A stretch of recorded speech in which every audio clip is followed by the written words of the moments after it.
Greetings, I'm Solidus-Skully, and welcome back to Kingdom Hearts Birth by Sleep. Well, it's gonna be our final visit to this world, so let's get it over with. It is time for us to go to the Castle of Dreams, but first of all, whee! Let's do some sick donuts in the universe, dude!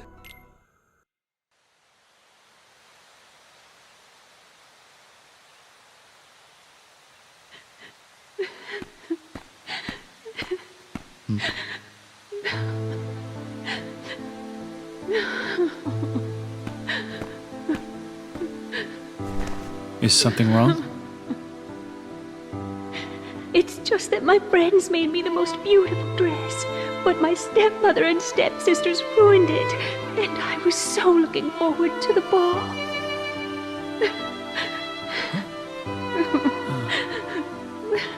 Darkness always finds a way into a wounded heart. You have to be strong. Strength of heart will carry you through the hardest of trials. But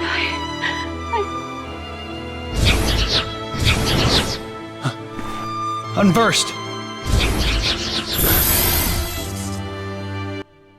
The reason for the unverse that actually makes sense. By the way, this is some very bizarre music to play over a battle sequence. I mean, here we have this all, and it's all somber and sad. And by the way, something I did actually notice during that scene where Terra was trying to comfort Cinderella. Noticeably that, again, his immediate response to try and comfort her was to start talking about, pointless epithets about, a wounded heart letting in darkness. To me, that sounds like Eric was talking, which, and again, I did kind of bring this up earlier.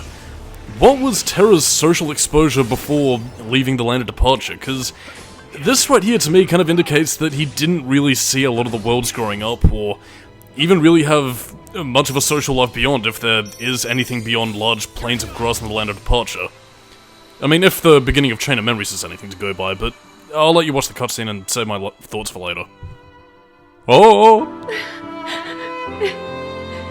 I can't believe. Not anymore. Strength of heart is important, but that's not all you need. Huh? There's nothing left to believe in. Nothing. Nothing, my dear? Oh, now, you don't really mean that. Oh, but I do. It's just no use. Nonsense. If you'd lost all your faith, I couldn't be here, and here I am. By the way, I'd just like to point out that I lost all my faith once upon a time, and no fairy godmother for Solidus-Skully. I can't believe. Not anymore, not anymore. Although, then again, it is kind of fitting since she is, well, the fairy godmother of the dead, as Melody of Memory would later point out. Yes.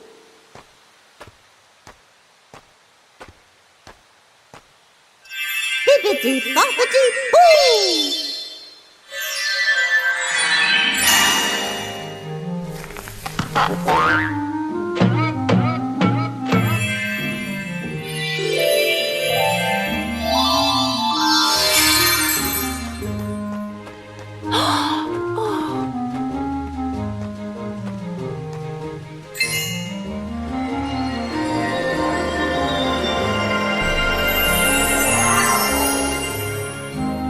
Oh, it's a beautiful dress.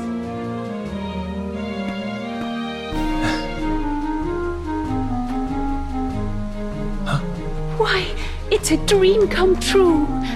Yes, but like all dreams, I'm afraid this can't last forever. You'll have only till midnight, and then on the stroke of 12 the spell will be broken, and everything will be as it was before.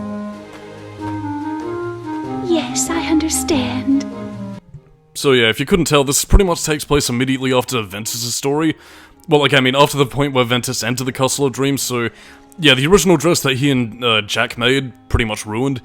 And yeah, everything that takes on after this point is pretty much before Aqua's side of the story, where the magic had ran out, and the pumpkin became a carriage that also had a guy on it, so who was the carriage driver originally? Was it like a bit of the plant? God, that's questions for another day, I suppose. Her heart was full of light. Why didn't I see it? What did you do? I can hardly tell she's the same person. Who are you? Terra. Terra, in your heart, do you believe that dreams can come true? I do. But I also believe you have to make an effort to make them come true. Yes, of course. But sometimes just believing in dreams is easier said than done. Cinderella believes her dreams can come true. I wanted her to see that she is right. So that's what made her shine. Faith in her heart that anything is possible. Where did she go? To the royal ball at the palace. Go, and when you see her dancing, you'll know that she believes, and that will help you to believe too. You know, I am actually gonna give Birth by Sleep its props for writing. Again, that's a fucking first, I know, but... yeah, like, I mean, the whole conversation between Terra and the fairy godmother, again, you know, you do have to work hard to make your dreams come true, but at the same time, having faith in what you do is absolutely fucking essential to any project that you're setting out to do, because, I mean, you can have the technical skills, you know, you can have, you know, the desire, yeah, I want to do this, but at the same time, you also need to have the conviction, and, you know, I did mention in previous parts that Walt Disney considered Cinderella his favorite Disney character purely because of the fact that he related to the fact that, you know, she put in such hard work, you know, to persevere through adversity, and tried desperately to stay the course and, you know, make sure her dreams came true. Which, I mean, again, life lesson for us all. Even companies as evil and corrupt as Disney, did actually have to put the work in at first. So, yeah. Never lose your faith, kids, because it is rather important. I mean, don't let it get carried away with you, obviously, but, you know, it's important to remain steadfast if you truly believe in what you're doing. Huh. Maybe I haven't lost my faith. Truly the young Solidus-Skully is still in there. Not yet destroyed by the mirth of anger. But yeah, in the meantime, this is a pretty short segment. You just gotta head up to the ball and, well, magical things will start happening.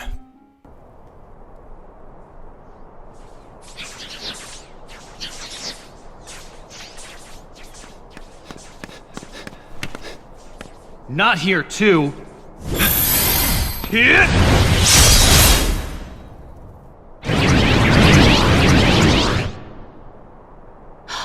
I've met you before. I'll take care of them. You wait right here. Please, may I go with you? I so want to get to the ball. Alright. But stay behind me, or you'll get hurt. You're not worried? Didn't you tell me it was important to stay strong? Oh. I guess I did. So, you ready? Yes.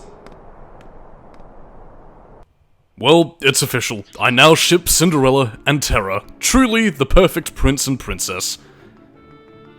I mean, in a similar vein to Sora and Ariel, I'm half joking, but at the same time, I mean, I kinda see it. Like, I mean, Terra's desperately working hard to fight us in the darkness, and Cinderella has a lot of faith. Yes, the couple potential. The couple potential. OTP, one might say. Anyway, this is another pish minigame where you don't want to let Cinderella get hurt. You do have a few more command stars at hand.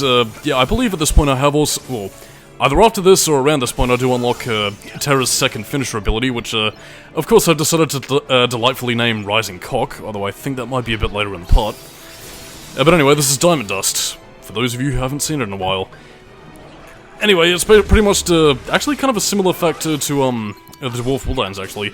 Escort her to the end of the hall, and that's pretty much all she wrote, really. Press the triangle button when you're finished, and that's pretty much it. See, look at Terra protecting his lady as she trots down the hall elegantly. Truly, he is a Keyblade master. If only Eraqus could see him now. You know, this would convince Eraqus that Terra is on the straight and narrow.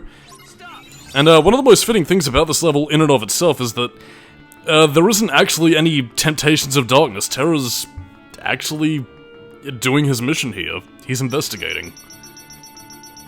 Again, so, you know, possibly if... well, okay, technically it would have had to been eventually, since he would have gone to, you know, the Enchanted Dominion. You know, probably would have ran into trouble eventually, but... you know, if you remember, he does run into Aqua in this world, so... he wouldn't have been as far gone, or I suppose potentially not embarrassed by his whole ordeal with Aurora to, you know... shy away from her, but... I don't know, like, I mean, again, for as much bitching as I do about Castle of Dreams, it does Terra quite nicely, which, again, a bizarre bit of positivity in Birth by Sleep, and with Terra's story, no less. It's weird. Get it away from me. Yes, I'm hurting Sir Isaac Fortescue's feelings because he loves Terra.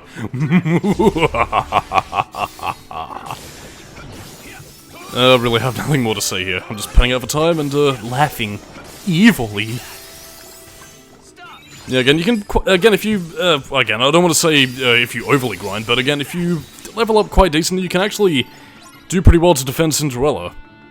In fact, my eyes may be deceiving me, but I don't think she's actually taken damage yet.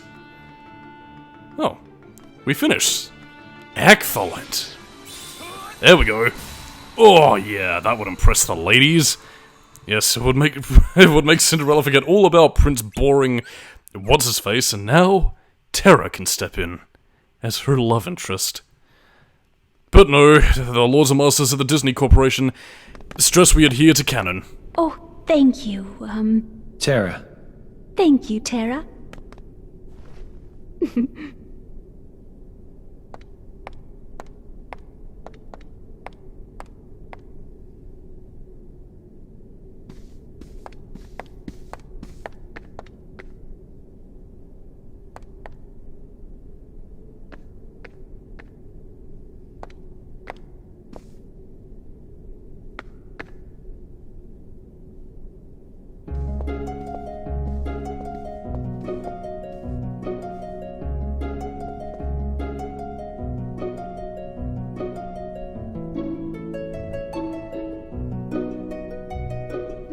Maybe just believing is enough.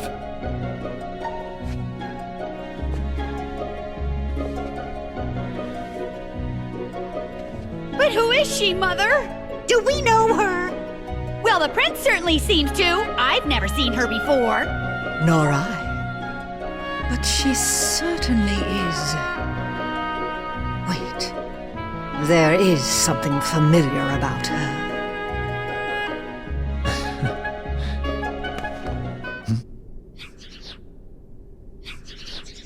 Unversed.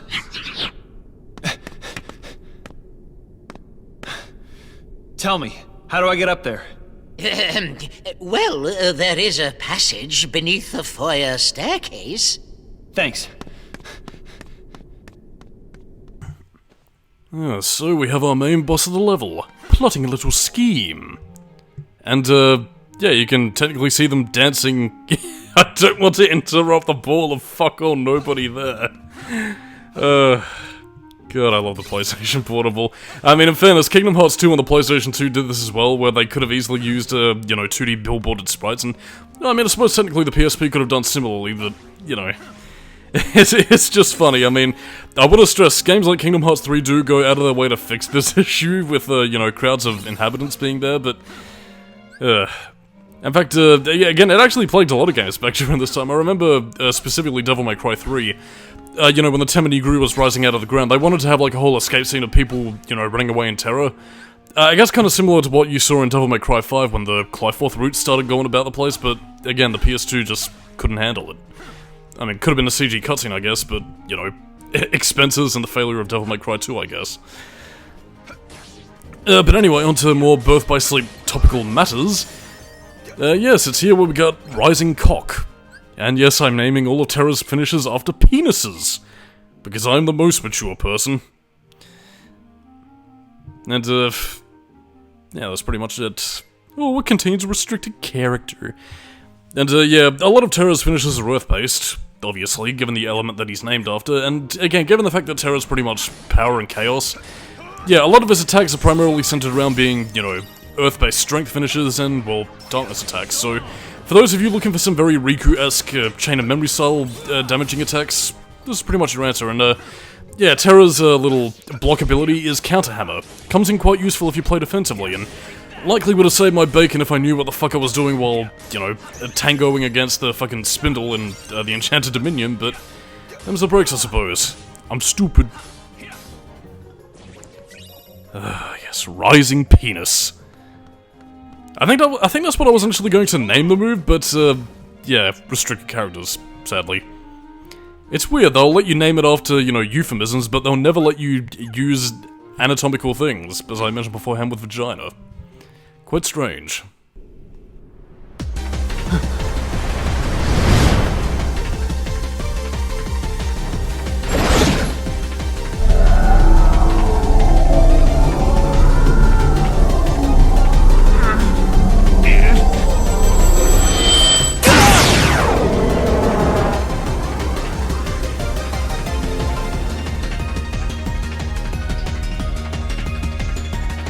Down here!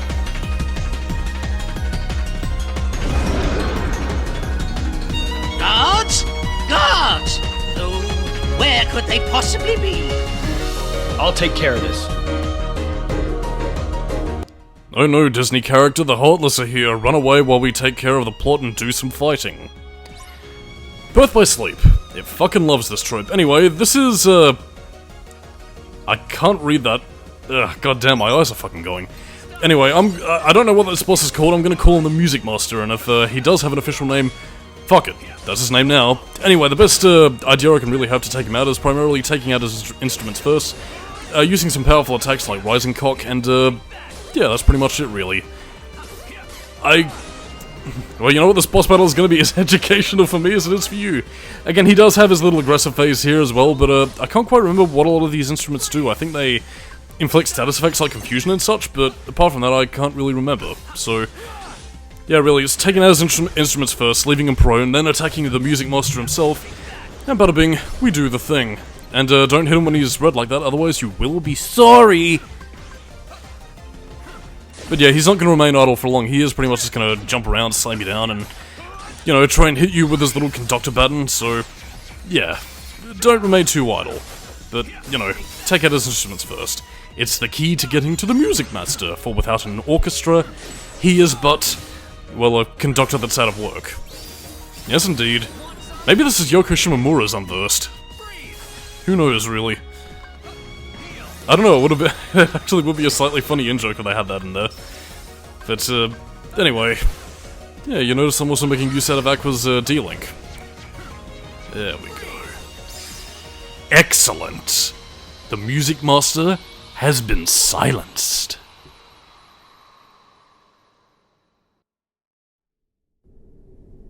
Thank you. You saved us all. The guests were just starting to enjoy themselves. Well, don't give up just yet. Oh!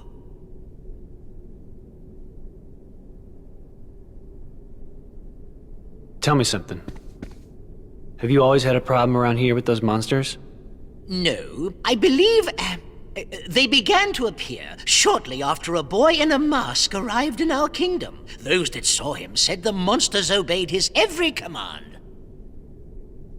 A boy in a mask? Do you know where he is now? Well, no. I don't believe anyone has seen him since then. I see.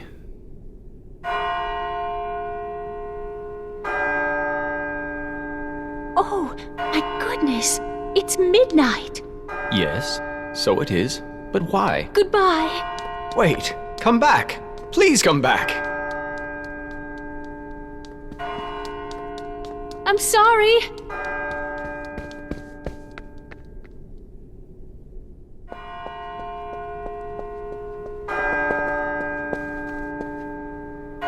Mademoiselle!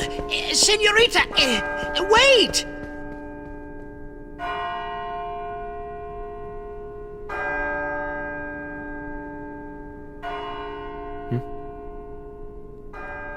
Aqua! Yeah, and I'm pretty much gonna talk over this. Yeah, this is right about the point where Terra does discover Vanitas, but he never actually interacts with him all that much, actually. Again, Vanitas is more Ventus's deal, whereas Terra more specifically deals with Xehanort with a bit of cross-pollination, you know, between the two. So, yeah, kind of odd that Terra and Vanitas don't really get a lot of interaction time, but I guess maybe Xehanort commanded him otherwise. Whatever, really. It's, Yeah. Did you manage to locate Master Xehanort? Oh yeah, like I totally did, and he said that he was evil. Pure hearts. Actually, it's kind of odd though, like, I mean, you would have thought that Terra would have brought up the odd things that he was saying to him before about channeling darkness.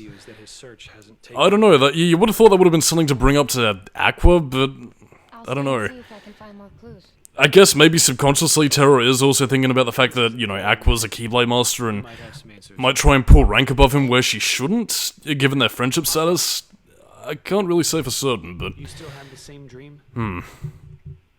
Whoa. I don't know, more thoughts for next time, because it seems this commentary might not be as negative as I thought. Or maybe it will be. You'll just have to wait and see, boy. For I have planned for everything. Anyway, I'm Master Xehanort. Keep it darkness. And next time on Birth by Sleep, I shall sink my claws into Terra. Catch you next time. If you see her, give her my thanks. Will do. The boy in the mask who is leading the Unversed. Who is he? Does he have anything to do with Master Xehanort's disappearance?